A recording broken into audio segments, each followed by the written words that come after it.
Friends सावधान हो जाइए, विक्टिम कार्ड आ चुका है। भारत के नॉन बायोलॉजिकल महामानव प्रधानमंत्री ने एक बार फिर से अपना वही पुराना रोना धोना चालू कर दिया है। बड़ी पुरानी कहावत है कि जैसी करनी वैसी भरनी, यानी कर्म फल निश्चित है।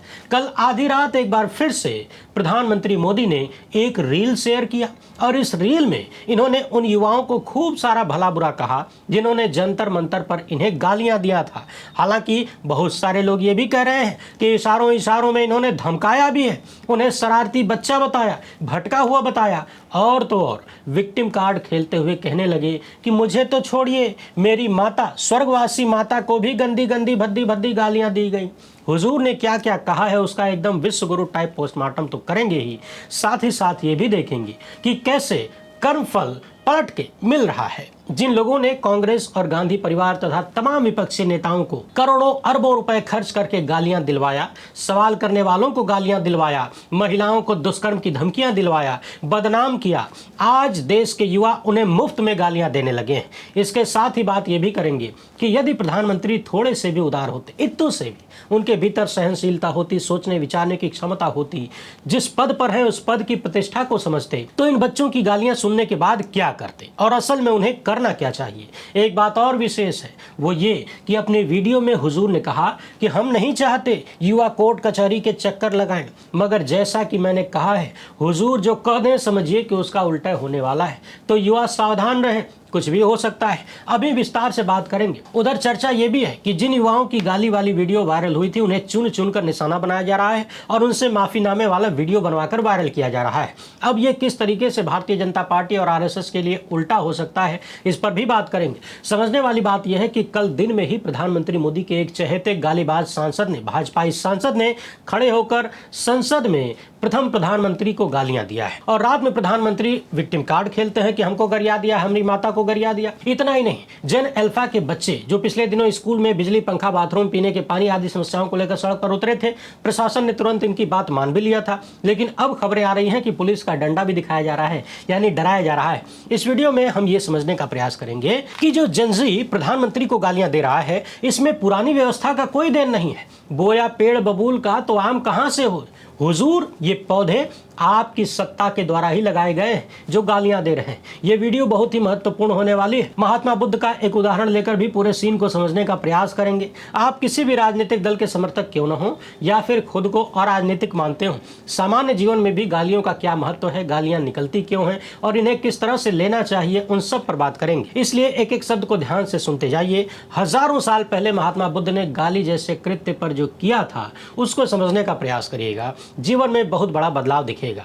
एक और बात, प्रधानमंत्री, उनकी पार्टी और उनकी पार्टी के आईटी सेल के कुकर्मों की दुनिया में जो चर्चा हुई है पिछले वर्षों में, वो भी देखेंगे। इंटरनेशनल रिपोर्ट आपको दिखाऊंगा, तब ज्यादा समझ में आएगा कि कर्मफल कैसे मिलता है। आगे बढ़ने से पहले आप सभी से एक छोटी सी अपील है, पहली बार है तो चैनल को सब्सक्राइब करके घंटी बजा दीजिए टन से। यही नीचे सब्सक्राइब का बटन है, उस पर क्लिक करिए और फिर ऑल पे क्लिक कर दीजिए। वीडियो को ज्यादा से ज्यादा लोगों तक पहुंचाना आपकी जिम्मेदारी है। इसके अलावा हो सके तो इस चैनल की आर्थिक सहायता भी करें। इस क्यूआर कोड या फिर मोबाइल नंबर का प्रयोग करते हुए आप चाहें तो YouTube को ज्वाइन भी कर सकते हैं, फेसबुक पर हैं तो फॉलो कर लीजिए। सबसे पहले तो आप दर्शक प्रधानमंत्री का आधी रात वाला वो रील देखिए और सुनिए कि मिस्टर प्राइम मिनिस्टर क्या कह रहे हैं। हाय फ्रेंड्स, आज तो मन करता है बस आपसे ही बातें करूं। जंतर मंतर पर जो कुछ भी हुआ देश और दुनिया ने देखा है। कुछ शरारती बच्चों ने भद्दी भद्दी गालियां बोली, किसी भी सभ्य समाज को शोभा न दे ऐसे शब्दों का प्रयोग किया गया। मुझे तो गालियां दी गई, मेरी स्वर्गीय माता को भी गालियां दी गई। न जाने कितना भद्दा स्वरूप था। लेकिन मैं आज बात करना चाहता हूं कि बचपन में गलतियां होती हैं और बचपन में गलतियों से सुधरने का अवसर भी होता है और यही तो बचपना है। और इसलिए मैं समाज के अंदर जो आक्रोश है उसको भली भांति समझ सकता हूं। एक कल्चरल शॉक है कि हमारी बेटियां इस प्रकार की भाषा कैसे बोल सकती हैं। लेकिन समय है इन बच्चों को गले लगा करके राह दिखाने का। ये गुमराह बच्चे हैं, उनको राह दिखाना हमारा काम है। उनको सजा देना, अदालतों के चक्कर कटवाना, समाज में उनको प्रताड़ित करना, इससे हम परिस्थितियां नहीं बदल पाएंगे। मैं उन्हें माफ करना चाहता हूं। समाज भी मेरी इस बात को स्वीकार करे, क्योंकि मेरे मन में एक ही भाव है। कभी कभी दांतों तले हमारी जीभ आ जाती है, खून निकल आता है, लेकिन हम दांत तोड़ते नहीं हैं, क्योंकि दांत भी हमारे हैं, जीभ भी हमारी है, बच्चे भी हमारे हैं। उन्हें राह दिखाना हमारा काम है। गुमराह को राह दिखाना कठिन होता है, लेकिन कठिन काम हमको करना है। और इसलिए आओ, मैं इन बच्चों को कहता हूं, बच्चों आओ, हम देश के लिए साथ मिलकर के आगे बढ़ें, कुछ नया सीखें, गलतियों से भी सीखें, अपने सपनों को लेकर के चल पड़े। देश बहुत आगे बढ़ रहा है, आगे बढ़ने वाला है, और आपका भी आगे बढ़ना निश्चित हो, यही मेरा सपना है। मैं आपके लिए जीता हूं, आपके उज्जवल भविष्य के लिए खपता हूं। आओ हम मिलकर के देश को आगे बढ़ाएं। बहुत बहुत धन्यवाद दोस्तों। बस आओ, गलतियों से सीखो, आगे बढ़ो। सुन लिया आपने, हुजूर कह रहे हैं कि जंतर मंतर पर जो हुआ पूरी दुनिया ने देखा। सवाल है कि हुजूर, आपकी पुलिस ने जंतर मंतर पर युवाओं के साथ जो किया वो भी पूरी दुनिया ने देखा है। वहां पत्थर भरे ट्रक जो पुलिस कस्टडी में था, उसको ले जाके आपके लोगों ने जंतर मंतर पे खड़ा कर दिया। किस लिए? ये भी पूरी दुनिया ने देखा। टूटी हुई एक जो वैन थी, पुलिस की कस्टडी में थी, एक्सीडेंटल कार थी, उसको जंतर मंतर पे ले जाके रखा गया ताकि कथित रूप से प्रोटेस्टर्स को बदनाम किया जा सके। आपकी पुलिस ने बेमुरव्वत लाठियां चलाई, लाठियों में कील लगाकर युवाओं को पीटा गया, करंट वाले डंडों का प्रयोग किया गया, यहां तक कि बैरिकेडिंग में भी करंट लगाने के आरोप लगे।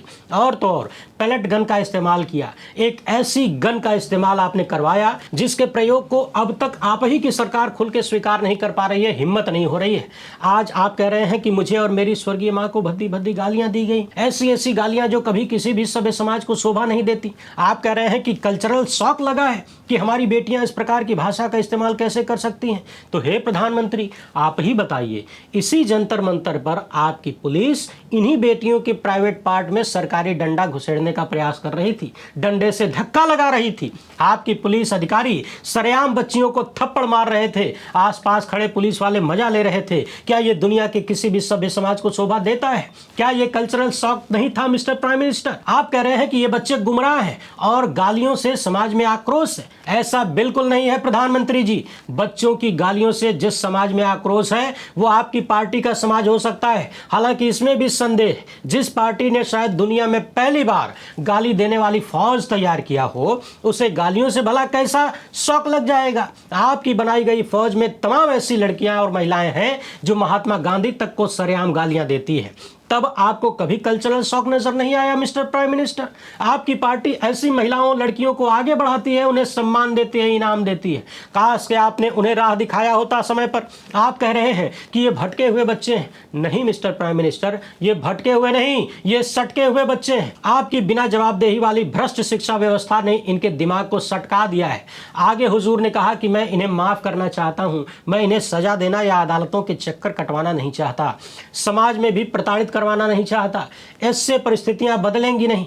मगर आप दर्शक ध्यान दीजिए, चुन चुन कर तमाम युवाओं पर एफआईआर हो रही है। ऑनलाइन उन्हें ट्रोल किया जा रहा है, गालियां दी जा रही हैं, धमकियां दी जा रही हैं और कथित रूप से धमकी दे देकर पीएम से माफी मांगने की वीडियो वायरल करवाई जा रही है। एक वीडियो यह भी है, पहले आप सुन लीजिए, इसके बाद बहुत सारी चीजें देखने सुनने के लिए हैं, इसलिए बने रहिएगा, कहीं जाइएगा मत। जुलाई को मैं सीपी गई थी अपने फ्रेंड्स के साथ, फिर वहाँ पे प्रोटेस्ट हो रहा था।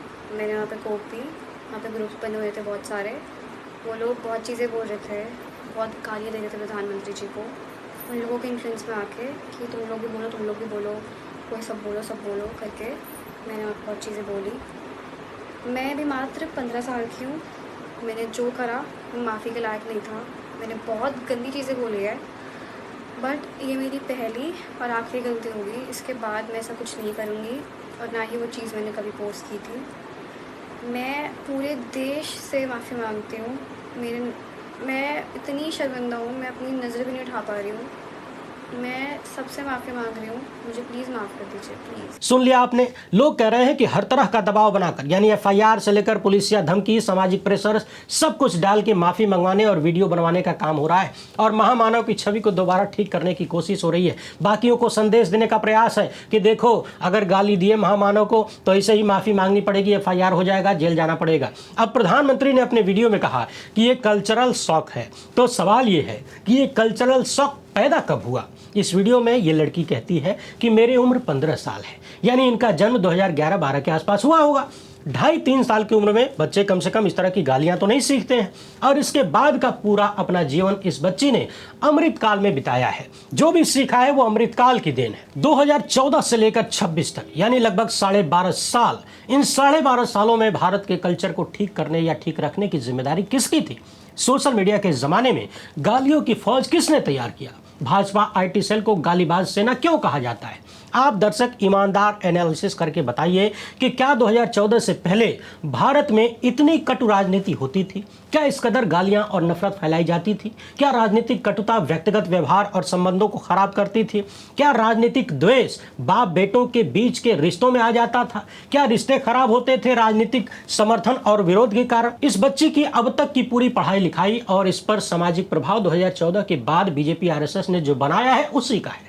धर्म के नाम पर जो उन्माद फैलाया गया, जो व्हाट्सएप यूनिवर्सिटी तैयार की गई, जो मुसलमानों से ईसाइयों से नफरत का माहौल बनाया गया, उन सब का असर हम सभी के बच्चों पर हो रहा है। गोदी मीडिया जिस तरह से दिन रात लड़ाने भिड़ाने और गाली देने का काम करता है, उसका असर भी तो हमारे बच्चों पर होगा। बेशक जंतर मंतर पर इस लड़की ने वीडियो में जो भी कहा था वो असामाजिक है, लेकिन निकला इसी समाज से है, ये भूलना नहीं है। पिछले 12.5 साल में बीजेपी आरएसएस के शासन ने हमारे समाज में जो गंदगी फैलाया है, अपनी गालीबाज फौज और गालीबाज नेताओं के माध्यम से जो आतंकी मानसिकता इन्होंने युवाओं के दिमाग में ठूसा है, ये सब उसी का परिणाम है। असामाजिक चीजें इसी समाज से निकलती हैं, दूसरे ग्रह से नहीं आती। अब समझने वाली बात यह है कि प्रधानमंत्री कह रहे हैं कि हम ऐसे गुमराह बच्चों को सजा नहीं देना चाहते, उन्हें माफ करना चाहते हैं, अदालतों के चक्कर कटवाना नहीं चाहते। लेकिन हुजूर, आप ये जो चुन चुन कर एफआईआर करवा रहे हैं, जो धमकियां दी जा रही हैं, ये सजा नहीं तो क्या है? यदि आप माफ करना चाहते हैं तो खामोश रहते। बहरहाल हुजूर को और हम में से किसी को भी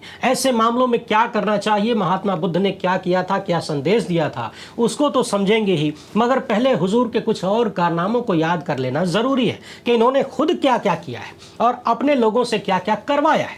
आपको याद होगा, इन्होंने ही 50 करोड़ की गर्लफ्रेंड वाला बयान दिया था। यदि आप बारीकी से देखें तो गर्लफ्रेंड यानी महिला, और उस महिला की कीमत बता रहे हैं 50 करोड़। क्या यह सभ्य समाज को शोभा देता है मिस्टर प्राइम मिनिस्टर? क्या यह कल्चरल शॉक नहीं था आपके लिए?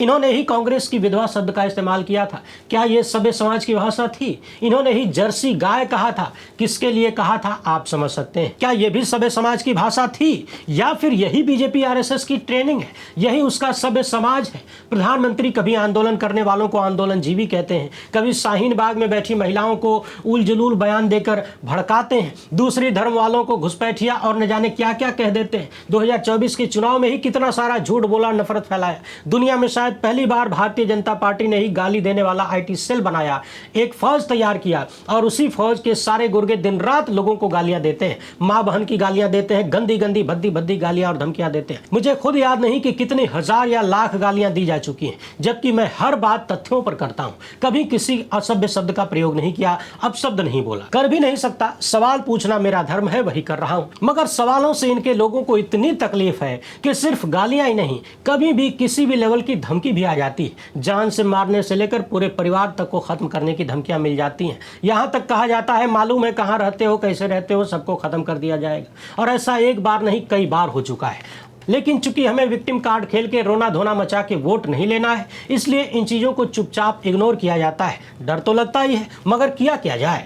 लेकिन ज़रा सोचिए कि जिन्होंने न जाने कितने अरब रुपए खर्च करके दूसरों को गालियां दिलवाया, खासकर कांग्रेस पार्टी, गांधी परिवार को गालियां दिलवाया, आज की जनता उन्हें मुफ्त में गालियां दे रही है। इसके लिए किसी विपक्षी नेता या पार्टी को पैसे देने की जरूरत नहीं पड़ रही है, आईटी सेल बनाने की जरूरत नहीं पड़ रही है। शायद इसे ही कर्मफल कहा जाता है। वैसे एक बात और समझने वाली है बताइए, राम मंदिर में इतना बड़ा कांड हो गया, इतनी बड़ी डकैती हो गई, बीजेपी आरएसएस के लोगों ने कर लिया कथित रूप से, उस पर एक शब्द बोलने के लिए टाइम नहीं था हुजूर के पास। इतना बड़ा पेपर लीक हुआ, उस पर रात को 12 बजे रील बनाने का टाइम नहीं था। छात्रों को इतनी बुरी तरह से पीटा गया, तमाम मुकदमे हो रहे हैं, गिरफ्तारियां हो रही हैं, उस पर भी बोलने का टाइम नहीं है। लेकिन विक्टिम कार्ड खेलने का खूब टाइम है हुजूर के पास। अब आप अपनी स्क्रीन पर इस तस्वीर को देखिए। ये व्यक्ति बीजेपी आरएसएस के बहुत दुलारे हैं। खुलेआम मस्जिद के सामने खड़े होकर मां बहन की गंदी गंदी गालियां देता है।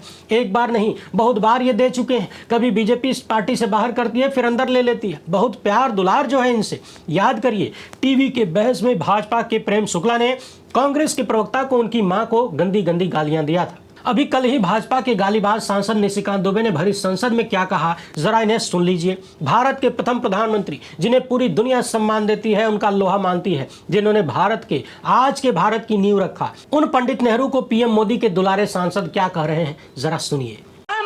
और मैं किताब जो है ऑथेंटिकेट करने के लिए तैयार हूं। अय्याज थे नेहरू, अय्याज थे। मैं फिर दोबारा रिपीट कर रहा हूं, आई एम अगेन रिपीटिंग। यही फैक्ट है और मैं किताब में ऑथेंटिकेट करके दे रहा हूं। I am authenticating that book.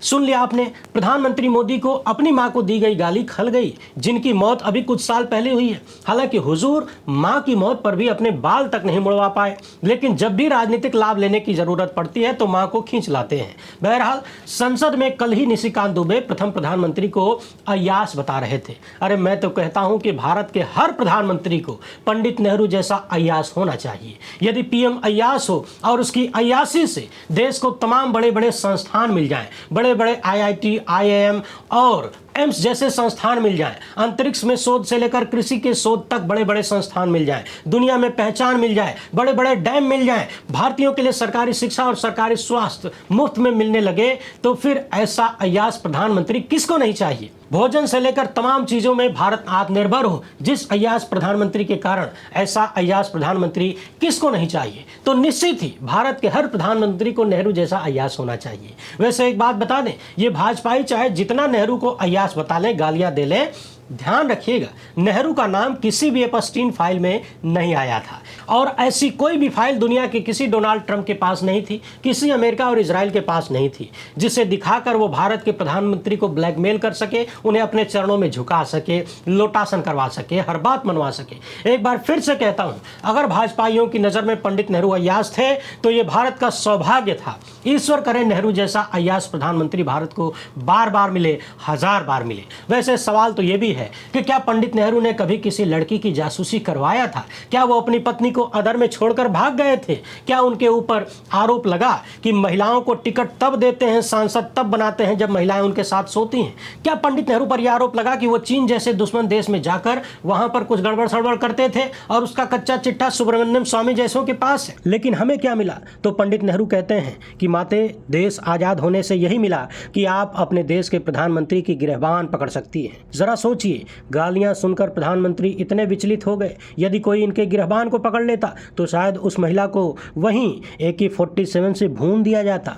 बहरहाल, अंतर्राष्ट्रीय स्तर पर बीजेपी आरएसएस के सिस्टम ने भारत की कैसी ख्याति बनाया है, इस रिपोर्ट में देखिए। ये रिपोर्ट 22 मई 2018 की है। बताया गया है कि सरकार और हिंदुत्व की राजनीति की आलोचना करने वाली कई महिला पत्रकारों को संगठित तरीके से भारत में निशाना बनाया जाता है। उन्हें अश्लील गालियां दी जाती हैं, उनका चरित्र हनन किया जाता है, उन्हें दुष्कर्म की और हत्या की धमकियां दी जाती हैं। महिला पत्रकारों की तस्वीरों को अश्लील सामग्री से जोड़कर फैलाया जाता है, यानी चेहरा किसी और का, शरीर किसी और का। महिला पत्रकारों के निजी फोन नंबर और दूसरी जानकारियां सार्वजनिक कर दी जाती है ताकि गुर्गे जो है पाले हुए नफरती चिंटू जो है वो महिला पत्रकारों को फोन करके डरा सके, धमका सके। इस रिपोर्ट में बताया गया कि महिला पत्रकारों के सवालों और उनके तर्कों का जवाब नहीं दे पाने पर इस तरह की गालियां और धमकियां दी जाती हैं। द गार्डियन की ये रिपोर्ट भी देखिए। इसमें दावा किया गया कि बीजेपी सोशल मीडिया इकाई से पत्रकारों, विपक्षी नेताओं और अभिनेताओं के खिलाफ संदेश फैलाने के लिए निर्देश मिलते थे। यानी भाजपा के लोग अपने गुर्गों से कहते थे कि फला फला नेता को, फला फला पत्रकार को इस तरह से निशाना बनाओ, उससे गालियां दो, धमकाओ।